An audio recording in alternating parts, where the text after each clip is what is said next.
Having an older brother and sister, I've seen a lot of group projects go through our house. And me wanting so much to be like my siblings and also being an overeager nerd, I remember asking my grade 3 teacher if I could do an extra project with an equally eager friend and how excited I was to be tackling my first group project. If only I could have told 9-year-old Colleen to enjoy life without group projects while she could. In high school, group projects became the bane of my existence. Although they can be alright if you work with friends, or at the very least people who do the work, sometimes it's hard to avoid slackers when your teacher picks the groups. Something that happened more often than I liked in high school when being sentenced to death by group project. Teachers will try to tell you that its purpose lies in teaching students teamwork, time management skills, conflict resolution. Excuse me? How can you tell me this when the next thing you say is, "Oh, and it'll be a group mark." Group marking is just plain stupid. Even in a functional group, not everyone is doing the exact same amount of work, so how can you just give everyone the same mark? I have a theory that this is just laziness on the teacher side to reduce the amount of marking they have to do.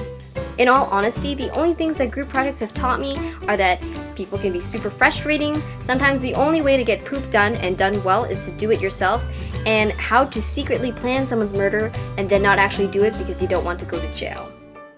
Okay, maybe I'm being a little melodramatic, but I can still recall one of my more frustrating group projects in high school.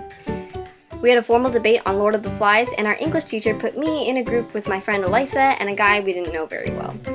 He had a bit of a reputation for being a slacker, and we'd seen him hand in work late or not at all year. Elisa and I unanimously agreed to give him the closing statement to write because, one, it was the easiest. All you do is restate the team's stance on the issue, the points already made, and the other team's flaws. So we thought he'd be more likely to complete this than the other more daunting tasks. And two, if he did slack off, there'd still be time to quickly write one up because it was read at the end of the debate. And this guy happily agreed to this arrangement.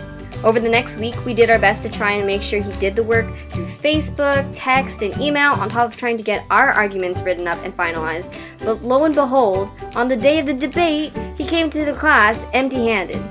Literally, like he had to borrow paper and pen from us too. And he even told us prior to the debate that it would be better if we wrote the closing statement because he didn't know what to say. So in between opening speeches and cross-examinations, Elisa and I took turns furiously scribbling down the best point form version of his part that we could, while Slacker over here stared off into space. And when the time came to read the final statements, he read the points we wrote off the sheet verbatim, without fleshing them out or adding back in the thes, sounding much like robot who use few words to do trick.